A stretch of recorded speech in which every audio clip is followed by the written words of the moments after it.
Yeah. Hello, everybody. What's up, and welcome to a very special episode. This is 35 of the Club Lorcana podcast, and I'm one of your hosts here today. With me, as always, Syed. Hello. And then we have Ryan Walker, frequent guest, almost a friend of the podcast, with us today. Howdy. And then we actually have a fourth guest, Nathan Tripp. Nathan, say hi to everybody. Hello. And this isn't our typical recording studios. And why don't you tell them, where are we? We are on our way to SSG, Fort Lauderdale. We are on our way to SSG Fort Lauderdale. We all met up at 6:30 to play at a pre-release at a local store, Goo Hobby. And then after the pre-release, we decided to drive overnight to near Miami, Florida, SSG, and Playing a 10-case tournament. to play in win a 10-case tournament on day one of the new format. I guess we usually start with a metagame report. What's everybody playing? Blue Steel. I'm on Blue Steel as well, almost the exact same list. Ryan, what are you playing? I'm playing Purple Steel. Interesting. Got a Purple Steel very handy. And then Nathan, what are you up to? Might be Red Blue, might be Blue Steel. We'll see in like 4 hours. All right. So, we got a lot to do, a lot to talk about. I guess, Zan, why don't you spend some time talking about why an overnight road trip? I mean, this is crazy, right? Everyone we told we were doing this in the pre-release was like, you four are going to drive overnight? So, like, what's the motivation? To be the best in the world. And so I'm going to go with the counter. Do you really think that the way to be the best in the world is to, take crazy trips to play in such a small scale tournament? This isn't a DLC. This isn't this is just a 10 case, an SSG. Yeah, I mean, win your locals. Once you start winning your locals, then the only other option is do it Ash Ketchum style, and travel to other regions and beat up on other trainers. You gotta get those gym badges. Great. Okay, so we're on our way to SSG. Those are the decks we're playing. Let's go around and talk about what we think our good and bad matchups are. Let's start with Zan. I got no bad matchups. I'm playing the same deck. I think my bad matchups are Amber Steel, and I'm worried about Amber decks that try to go really wide. Right? I feel really good about my deck into blue-red. I think I can go faster than they can. The only matchup that I'm really worried about is Steel Song, and then Blue Steel on the draw I feel pretty iffy about. But we're doing a little testing now to see how we can kind of shore up that matchup. And I think I'll feel a lot better about that afterwards. Then for me, I think I'm going to say what I'm worried about is similar to you, Jeremy, the aggressive. I think that Florida really likes aggressive decks. And so if I can figure out how to pilot the Blue Steel deck, Zan feels comfortable into the aggressive decks. When we were play testing and it feels good, I'll probably lean more towards the Bell, Red, Blue. If I can't figure it out. If I feel comfortable, then Blue Steel, it's got no bad matchups, but we've already been talking about it. It's a much tougher pilot than a lot of the other decks. Yeah, you just heard it here first. Blue Steel is the hardest deck. Nice. I do think it is hard, for what it's worth. I've been playing a lot, both testing in person and testing on, Lorcanito just dropped today, and I got some matches on it.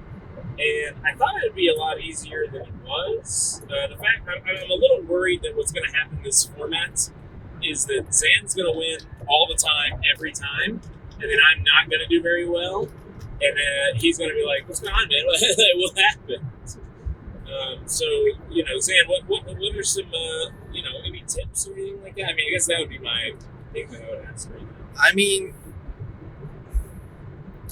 I think that the deck that you pick at the beginning of the format, it depends on where you are at your journey, right? Like if you're like avatar type player where you can play at any color, then you get huge advantages. But if you're not an avatar type player, then you want to like dedicate yourself to a color combination that's in the top 5 color combinations at that time. And so you picking blue steel in tournament 1, and let's say you don't do well, a lot of people would feel discouraged and leave the deck before they've reached their full potential with the deck.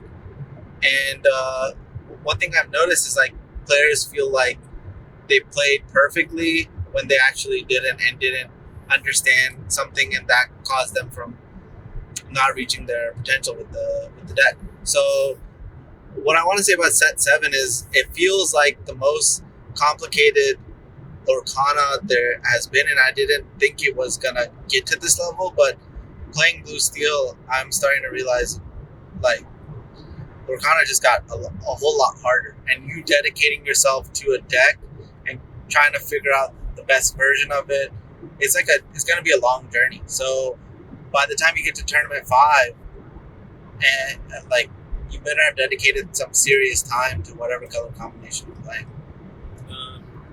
Yeah, when these DLCs come, I'm going to be so ready because we have such a crazy March plan, basically. We do. We're, basically going on tour. I'm going to be going to Austin next week and going to the Hunter Burton Memorial Tournament, which is in Dallas. Yeah, so I'm going to be borrowing my brother's car because it's at UT Austin, and then driving over. It's going to be nice. And I'm going to Peach State Games. I'm going to be playing in a tournament next weekend as well. I just not traveling all the way to Austin. Yeah, I need to just knock out something with like 2 things with 1 stone type situation. So, and then we have CCS right after that, the 8K Charlie's Collectible Show, which is going to be awesome. And then we have World Class Cards, my sponsors, tournament in Wisconsin. That's going to be back-to-back 5Ks. So this will be like a really great opportunity to help establish the meta. Yeah, couldn't agree more with that. Right, I'm going to focus on this podcast just a little bit. Couldn't agree more that this is going to be a great opportunity to laser focus the metagame. I guess, honestly, what I was planning on talking about for our next podcast is when do you predict the next DLCs are going to be? That's the question on everybody's mind right now because it's March. We haven't heard anything. At this point, June's looking a little too soon. So we're thinking maybe July, mid-July. What are you thinking for the DLCs? I think that the China and Japan could get one sooner, maybe May. Okay. June seems fine. I think that July is more likely to be Worlds, you know? What kind of person do you think should be flying to Japan or China to play the DLC? There's different factors, right? Like, I think that if money's not an issue, then I think everybody should be taking the opportunity. Like, any person in that category should be taking the opportunity, right? Like, the way I like to think about DLCs and these type of events is if you can make it into a vacation / like a possibility that it pays for itself, I think that's the way I've always looked at it. Like, if I can tie it all together, I will. Then there's the more rare category where you're just a crack player and you just need to give yourself as many opportunities as possible. And so you kind of just have to assess your own financial situation. And the way that you can lessen that is by putting yourself out on things like Metafy. But first, like on something like YouTube, right? You have to put out content first for free in order to build yourself a brand and then monetize that brand by offering services like Metafy, which is like guides for decks, right? And so it's just, you have to figure out a way to make more things happen by going to a DLC. Like, if I go to a DLC and I do well at this point, then it will increase my YouTube channel, which will increase my Metafy, which will basically pay for itself. And so, often people look at the big DLCs as like the place that they need to be going, where they need to be like winning at the local scene before making that assessment. If you're not winning a set championships, you shouldn't be like spending a sizable amount to travel to these tournaments. Like, you gotta win your local scene first before you go all the way to Japan. Yeah, I mean, this is similar to I do stand-up comedy, and you get instant audience feedback. You know what I mean? So it's always funny to me that some people think they're really good, and you're like, but you never make the audience laugh. And I feel like in Lorcana, there's some people that are like, they think they're really good. It's like, dude, you never win these. Like, don't you think that you should be winning these? Although, we do live in Atlanta, which is a pretty cracked place to try to play Lorcana in terms of, I don't think I used cracked right there, but in terms of just like, everybody's so good. It's like, if you're Very high top density. above average. Yeah, if you're above average here, then you're doing pretty good compared to the rest of the situation. I guess. Yeah, and EU's horrible. Atlanta number one scene. It's true, but I think that the bigger determiner is when we had Pixelborn. I think the thing that I've noticed is like I keep running into the same top 50 players that I ran into that ladder back in set 1, 2, and 3, right? So like we have these online resources, and they can tell you where you stand in terms of the world. So with Lorcanito, they're going to have their ladder coming out, I think on somewhere March 20th, something like that. And whenever the ladder comes out, you can figure out where you stand. And I think that if you end up in the top 50, then you should be considering going to any tournament that you could possibly afford, because it can be a golden ticket opportunity. You know what I mean? So like everybody has access to Lorcanito. It's a web browser Lorcanito app, which you don't even have to download anything. Right. So do you think there's like a sentiment that just because like the leaderboard isn't necessarily the best players, and that there's like maybe two branches of players that are really good in real life, players that are really good. Do you think the top players on the leaderboard of like one of those clients are the top players in the world, or is there a distinction? There's a distinction. There's 100% a distinction. The number one, the thing is, you have the skills to win a DLC if you're in the top 10 of Lorcanito, especially nowadays. There's enough players on there, and the competition is really high, and it's all ELO based. But there's an element of playing on stage and being able to deal with those nerves, which you can only get by putting yourself in that position as many times as possible. So if you're going to these local tournaments and you're splitting all the time, you're not putting yourself in the position to experience when something is actually on the line. When you make it to top 8 or top 4 or the finals, that's actually the moment where you're getting the experience and the adrenaline rush where everything is on the line, and you just have to put yourself in that position as many times as possible and try to replicate what it would feel like playing in top 64 of a DLC. Right. If you're not comfortable playing for, 5 packs, then you're definitely not going to be comfortable playing for, if you play a match in day 2 of a DLC, it's like a $2,000 match at minimum. Yeah. So, how are you going to handle being in that position? It's definitely something we're thinking about. Yeah, for sure. Yeah, at the last SSG, first time playing on stream, there's a different kind of pressure, right? So I think it's just, the only way through it is just to practice it.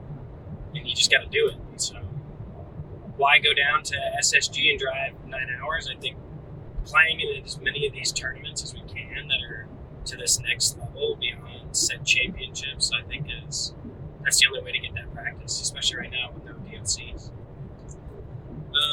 Right, okay. Let's move on a little bit. There's something that I think everybody wants us to talk about that we're kind of beating around the bush. We're on an overnight road trip. I mean, like, Sam, what are your thoughts on a trip like this? Is this like, do you love this? Do you hate this? Let the viewer get to know you a little bit. What is your mindset? Like, the four of us are getting in the car and driving through the night. Well, I'm actually thinking about this like if I was going to Japan, right? I'm told if the Japan DLC ends up happening or something, and I end up going there, like there's gonna be jet lag. There's gonna be all of the like this uncomfortable feeling, and I think that if I can perform through driving through the night, is gonna be the closest experience I can have to something like that. And so, I mean, I think of this as practice for the bigger stage. You know, like DLCs have the prizes that make me want to invest this type of time and this type of practice in order to try and win another one and another one and another one. Let's talk about. I mean, I can just do a story. One time I was playing a team tournament with Zan Syed on my team. It was me, you, and Bob Wong. This was Star City Games Baltimore. And after day one, we had made day two. You wanted to go to a Deadmau5 concert. Oh yeah. And Bob Wong was like, wait a minute, guys. Don't we need a good night's sleep? And you were like, Bobby, don't worry about it. That's my words. That's not exactly how Zan sounded. But basically, you're like, don't even worry about it. We go to the Deadmau5 concert. We're dancing. We're having a good time. We get back at conservatively 1 in the morning. But it is probably 3 in the morning. And, the next day we just do awesome in the tournament. We make top 8, all this stuff. And Bob was like, how did we do it? And do you think that part of the answer is that you put yourself in an uncomfortable position frequently when you're doing trips like this, et cetera, et cetera? Yeah. And so, yeah, I definitely put myself in an uncomfortable position, and that's what enabled me. At that time, Magic was kind of dying, and so I valued the friendship and the experience of going to a concert higher than the tournament. So, but I also felt like Bob and I had been in that position. Bob, myself, and you have been in that position so many times that we needed to mix it up. And I think that at the end of, we ended up making top 4 and losing in top 4. But at the end of that tournament, Bob told me that, he doesn't think he's played better than he did in that particular tournament, and because he mixed it up. But yeah, I mean, changing variables is amazing. Sorry, what were you gonna say? Great. And just so everybody knows, my opinion of it is, I love a road trip. I love, striking out with your friends, seeking your fortune. All together. There's like a sense of, we haven't played in the tournament. There's a sense of raw excitement and hope. And we could split top 4, guys. Get a bunch of cases. I'm not splitting. And then bring them back. We only have room for 6 cases. We have room for 6 cases. Okay, we're filling this car, and then we're gonna take them home and give them to all the orphans. We're gonna do it. We're gonna feed the orphans of our hometown. There's no orphan in this set. You know what Japan doesn't have? What? That we do have. Oh, the official sponsor of this video. Ryan, of course, is talking about Buc-ee's. Oh, Buc-ee's. Buc-ee's snacks. So on the route from Atlanta to Florida, there's a Buc-ee's. We all stopped at Buc-ee's. We all got snacks. I guess we'll start with Zan. Zan, tell them what you got. What's your Buc-ee's pick? I'm gonna go with the sugar-coated almonds. Hold on a minute. You don't have to go with anything. What did you buy from the Buc-ee's? That's what I bought. All right. Okay. Sugar-covered almonds. That is not everything. That's great. What else did you buy? They're delicious. What else did I buy? Viewers want to know. I forgot. I bought a steak sandwich, Okay. steak burrito, Steak burrito. water. Smart boys. Oh, a bunch of beef jerky. Here you go. Beef jerky. You got 4 packs. You got 4 packs of beef jerky. Lots I of thought beef that you would go on a 10-minute rant about how good it is and how much you bought. Oh, I It's the totally best forgot. flavor of Buc-ee's beef jerky. Go. I mean, I think the first one I'm gonna open is the Korean barbecue one. Korean barbecue. KBBQ. That's a beef bulgogi, and Ryan just looked at in his bag. He's also got a Korean barbecue beef jerky. Oh, nice. So Korean barbecue beef jerky from Buc-ee's. One of the best tournament foods, by the way. I love bulgogi. This guy's vegan. Used to love Korean barbecue. Oh, so Jeremy, Yeah. our viewers may not know what is a Buc-ee's. I guess, sure. So Buc-ee's is basically, if you like Disney, you like Lorcana, think of Disneyland, but it's a gas station. So it's basically a gas station that originated in Texas. It's a chain. They always brag about how well they pay their employees, which I really like. And of course, they have a mascot, which is a big, creepy, smiling beaver. So when you go to a Buc-ee's, you can expect to see lots of beaver merchandise. They have, in fact, an entire wing that is similar to a gift shop as you get out of a ride at Disneyland, full of merchandise. They also have people working in the barbecue pits. Hold on, guys. First job is Someone has let the gas loose. I can't breathe. Okay, we're gonna put down the I don't know, smell it back here. Oh my gosh. It's not me. It's gotta be me. It's not me. It's 100% not me. Oh my god. It was 100% not me. The It's viewers even saw I me. just turned recycling on. I'm like, Maybe not it trying- could have been outside. Okay. Hold on. Oh my gosh. What were we talking about? Oh, Buc-ee's. Buc-ee's. All right. Yeah, Before you it's a place where you have to discard all your money. Yes. It's a superstore. it's a With super clean store. bathroom. It's a gas station. They have the cleanest bathrooms in the world, according to their marketing. And it's hard to combat them on that. The bathrooms are really clean. So there you go. Ryan, what'd you get? Buc-ee's order. we made trail mix, jerky. First time trying the Buc-ee's chicharrones, and I think they're my favorite. You think Buc-ee's they're your favorite chicharrones? Probably. Chicharrones? I haven't tried it yet, but we got a banana pudding for dessert. Nice. Real healthy. I thought it was coconut. Oh, I just gotta grab one. We'll see how it goes. It looks like a banana pudding. What is it? Just read it. Coconut pie. Okay, You're right. so- Coconut pie. Your first bite was going to be like, you're like, it's an interesting take on banana pudding. They left out the banana. A lot of coconut. Okay, I got the beaver nuggets. For those of you who don't know, beaver nuggets are from Buc-ee's. Okay, and I thought that I was going to be driving next, so I was really focused on staying awake. So I had a little bit of Big Red soda, I had some cookie dough bites, and I had some also glazed almonds. They had glazed pecans, but the almonds are the underrated gem. And speaking of, I thought I was going to be driving next. Nathan, what'd you get from Buc-ee's? So I got the keys from Ryan, and so that's why I'm driving. And I got Gushers, delicious, also vegan. Not Buc-ee's exclusive. Kombucha, not Buc-ee's exclusive. I got the roasted almonds. They are quite good. And then I got some flavored pistachios for a little bit later. And then water that's like 2 sizes too big. Okay, as a vegan, how would you rate Buc-ee's? Because for me, it's like a 10 out of 10 stuff, but a lot of the attractions I like are things like the beef jerky, the sausage cloche. So how do you rate it as a vegan? I think that there are options. There are a ton of options at Buc-ee's, but all the cool stuff is definitely not vegan. So it smells there, it smells delicious. If you get repulsed by meat, I wouldn't go in. But it's a great spot for, I think, everybody. It's a good gas station.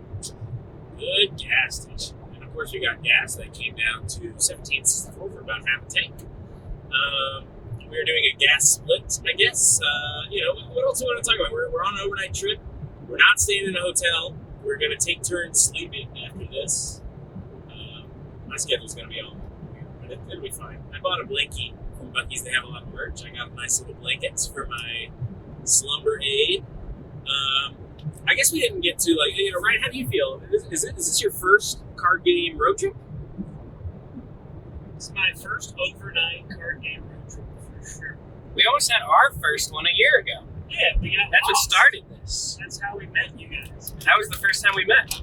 Yeah, we met Syed and Jeremy on a road trip. We kind of knew you. but we No, you know didn't. you knew you. No, you didn't. You met me. Jeremy wasn't there. No, Jeremy wasn't there.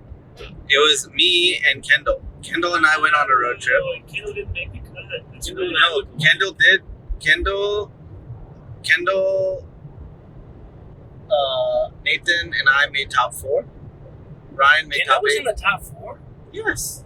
Wow, I didn't know we went that far I back. don't remember anything Yes. at all. And then I met Shark first. And then he was like, I didn't know other brown people played Lorcana. And I was like, yeah, that's me. And then once we made top 8, Kendall and Nathan were sitting together, and then that's how I met Nathan. And then you guys said you guys were from Georgia and you guys played at Gubu, and I kept hearing about Gubu, and so I was like, okay, I'm gonna make it a mission to go to Gubu. And I called up Jeremy and I was like, we gotta go to Gubu. There are some cool people our age that play Lorcana there, and so that's how we all met. Yeah, I'm pretty sure I resisted that idea. Yeah, I'm glad that you I did forced not them. I had to force. I was like, hold to it. he was like, we don't need more friends, and I was like, We're more like colleagues, right? No. No, we're not more like. Notably, There's that. a 5K Kubu on April 5th. Heads up. Yes. Shameless plug. yes, We'll that all is be there. after our March tour. The first stop after that is Gubu 5K. You can find the link below. The next thing that we should talk about is what we think the metagame at SSG is going to be. Interesting. I think there's going to be a lot of yellow steel, just because last time we were down there was a lot of yellow steel in the room, and not everybody has access to all the cards. We did pretty good on card availability. I'm sitting here looking at 2 of the new Tamatoas in my hand. Spoiler alert, Brian, for our game that we're playing. But I'm sitting here looking at 2 Tamatoas in my hand. So we did fine on card availability, but for a lot of people, this is day 1 of a new format. You know what I mean? They're just going to be sleeping up the set 6 deck, maybe with some things that they cracked out of their booster box. So that's what I'm anticipating. What about you? What was the percentage in Ever Steel at the last SSG? I don't remember the I percentages. think it was in the 20. I mean, It was the highest, right? Blue Red was high. Amber Steel was high. Amber Steel was the highest, but there was Diggy Diggy Hole, Yeah, it was a and split between Steel. they didn't differentiate them. Though. I don't know. It's interesting. I mean, based on card availability, you could see a lot of players just leaving up their, Amber Steel decks again. Can you not imagine an Amber Steel player changing their deck to something else? Not a Florida one. I'm just kidding. I think it could. I think that there could be a lot of Red Steel in the room. I think that Nathan's not alone in playing Red Steel. I think Red Steel is some of the funnest I've had. Most fun I've had in Lorcana in a while. It's just because you fight stuff, right? Yeah. And it feels more similar to, we played in the pre-release tonight, played in one yesterday. Red Steel feels like you're playing the more limited formats where it's like you're having to do these combats. So you're figuring out how to kill things Yeah. rather than having all these board wipes or doing that kind of I just think that there will be a lot of Red Steel. I'm not saying that it's going to be good. But you gotta be able to contend with it. Ryan and Nathan have a bet about Red Steel, Zan. Did you know about? Have you seen this? Have you heard about this? Yes. Oh yes, we're gonna put that out to the public. Okay, Ryan, tell them what the bet is. I guarantee you, Red Steel doesn't make the top 8 tomorrow. I think that at least one will make top 8. I think that Nathan has to play Red Steel now. Yeah, you should have to play Red Steel. But I don't have the card. Wait, what do you get if you win? I don't understand this. So if I this is win, it. This is if where it's Red interesting. Steel doesn't make top 8, I get Nathan's Mickey Mouse Enchanted. The one I opened yesterday. That was a Lilo thing. Fresh Mickey Mouse Enchanted. Yeah. If Red Steel in any way makes top 8 of this tournament, he gets to pick from my Enchanted collection at a 2-to-1 rate on his Mickey. Because I'm not favored here. So say his Mickey's worth $100. He gets $200 of enchanted Store credit credit. with Ryan. All right, Nathan. I can help you with this bet. I will personally design your Red Steel deck. That'll be... Okay. And that way you only need to make top 8 in order for this. It's pretty good value. That's biggest cash value of this tournament. So hold on. This is interesting for the viewer. What are you thinking? You're designing red steel right now. What are you going for? Are you playing the combo? Fan the Flames is in the mix. I mean, it's going to be centered around Doc because that's the only card draw that they have. They also have the Queen, right? I mean, the Queen's probably Queen one has of the more worked important cards really. in that deck. I'll say the new Queen 2-draw 1/4 has been very good. What does it do? It's just a 1/4. No, it's not just one. If not it has just- damage, it's a 4/4. How do you get damage? You can get damage by challenging opposing characters. That's the only way. Yeah. Well, you could, if you wanted to, you could play Teeth and Ambition. It's supposed to You synergize play with Scar. the other new Queen, but that Scar is relevant too if you want to do that. You can play Scar. But it's mostly just have the 1/4 butt so you can guarantee the shift. Interesting. The other shift target's a 2/2, which is too easy to kill with Bell. Too easy to deal with Bell. Too easy to let the storm rage on. So you're looking at the 1/4. And that Queen is, like Zan said, you have to play Doc. It's the only way to draw cards. But, the Queen, the shift Queen says whenever one of your characters challenges another character, i.e. what the deck's trying to do, draw a card. So, maybe something there. I don't know. I'll figure it out. It's going to be centered around Doc, but I will figure it out. How is it centered around Doc? You don't have things like Madam Mim to pick it back up, get double the value or whatever. Your Doc is your Doc in Red Steel. So what do you mean centered around Doc? It's going to be centered around Doc. Okay, That's all I can it's say. Doc Red Steel Day. Dog pile, classic Xanthus. It's going to be all knights because Doc is a knight, and it's going to be Red Steel Knights. It could be dwarves, right? Dwarven mine.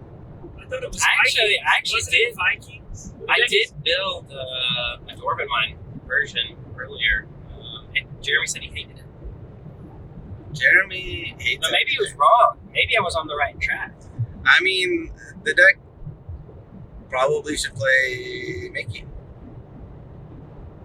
Well, what are you talking about? There's 10 Mickey Mouse. You mean the shift line Mickey, where the new Costco Mickey? It only makes sense that you play the enchanted Mickey that you are playing for. Four. The 4-drop one that I have to tap. Oh, no, I was talking about the 2-drop one. The one that you have to Vitalosphere. I love that. I think we do it. I think we do the Vitalosphere Mickey, throw out something big on turn 3. What are you cheating in? Your mom. Okay. At least answer the. If you're playing Mickey and Vitalosphere, you at least. It's like a 9-drop Prince Philip or something. I mean, Okay. We can play Dragon. All right, we'll be a little bit more serious. So I think that my initial thoughts are like, I want to play 1-drop Robin Hood. 1-drop Robin Hood, shift Robin Hood. Yes. That's a hero mode. And then I'm thinking that I want to play, the 0-4 from Treasure Planet, Jim Hawkins. Jim Hawkins, yep, also a hero. And then I want to shift the Jim Hawkins. He can ping a damage. Exactly. And then you're playing Whole New World. Okay. And then you're also playing Docs. And I think that you probably need to play the new Steel Chromacon. What is that? No, it's not Steel Chromacon. Steel Coil. Which, whenever you ink a card, you can draw a card and discard a card. And then you would also probably play the 4-drop Robin Hood as well. The 1/4. That whenever it quests, you can look at the top blank and grab use an action. Yeah. That costs 6 or less. So that brings in this suite of steel songs. That means we're playing Strength of a Raging Fire. Probably let the Storm Rage on in addition to what's it called? A Whole New World. Brawl, sure. Any consideration for Maui Shark. Sticky Mickey and the Costco Mickey is what I was going to say, because that shift line gives you access to a whole new world really fast. Maui Shark. And then what else? And Pirate's Life. Oh, it's a Pirate's Life deck. Yes. Let me ask you something, Zan, because the viewers at home are going to want to know. Are you playing Mushu? I'm getting a little nervous. Obviously not. The card's terrible. Mushu won me the pre-release. basic. Okay, let's compare pre-release to what do we call it? Set 7 constructed. It's not close. Wow, Mushu doesn't make the cut in Red Steel. Nathan, what are your thoughts? Isn't it just a 4/4? No, it's not just a 4/4. It's a 4/4 that won our hearts and minds, and it's Mushu. It's Eddie Murphy's character from Mulan. We've all been waiting for it. It gives your characters resist. It lets you challenge and not lose tempo. You don't lose tempo, Sam. Think about tempo. What about that? Won't someone think of it tempo? Tempo. Like, always the problem with challenging is you're taking your opportunity cost quest to deal with their stuff. Incredible. But Mushu removes that and can double up your effects, like on Calhoun and your Robin Hoods, where you get like 8 lore in a turn because you challenged both those characters. That feels good. I don't feel convinced. It's gonna take me more time to. I haven't looked at Red Steel since Vegas. After Vegas. Oh yeah, because didn't that guy make top 64 with a Red Steel deck? Yep. He went a locations route, right? Or am I imagining that? He did, but we didn't get any new locations. True. That's an interesting thing about Set 7. No new locations. Pro or con? Do you like that about Set 7? Just be honest with me. I would have loved to see some multicolored locations for Red Steel. That would have been awesome. I mean, that's something that they can definitely save for later. You know what I mean? Like, this set introduced the multicolored cards. Hopefully, next set we'll have some good ones. Hey, am I right, everybody? What about Mushu? Right. Well, Musu just got called horrible by the game's best player. Zan, you met a super fan yesterday. I saw a kid walk in the doorway of a local game store, completely drop his jaw and go, Zan! What was that like? It was cool. The kid was cool. We ended up playing a green steel mirror. I ended up giving him a couple pointers. He ended up pulling out a reverse card, so I actually lost. You did the Uno reverse card on you? Yeah, twice. This kid's deck sounds really good. Yeah, it was insane. I thought I had won, and then he reversed it. And you don't want to elaborate on that? You're good on just saying that? Yeah. He literally played an Uno reverse card. He played a Uno reverse card, and I was like, You just lose. I lost. You gotta deck check your opponent beforehand and make sure they don't have any Uno cards. Yep. I thought it was so crazy. So here is a super fan of Zan Syed. The kid's like freaking out to see him. You know, you can see his heart rate pumping. I was like, how do you know? Like, where do you get most of your Zan content? He was like, I watch his YouTube videos. And I was like, oh, well, I'm Jeremy. And he was like, what? I was like, how is it possible that a super fan of his that watches all of his YouTube videos doesn't know who I am? It's fine. I don't need that kid to be a fan of me, but to me, it like boggles my mind that he's never heard of me. And he said he knew 2 Lorcana players, Right. Zan and Jeremy. He's talking But it was the other Jeremy. He also said that Zan was the second best player in the world, so that means that he's got Jeremy Edmondson over you. He does. Which, you know, 6 of one, half dozen of the other. Who can say who's better, really? Yeah, To World Championship, we can't know. Yeah, true. Even though Jeremy Edmondson currently not qualified for World he's gonna qualify through Japan. That is a fish out of water, Jeremy Edmondson in Japan. Oh. All right, well, we're in the back half of the podcast. Anything else you want to cover?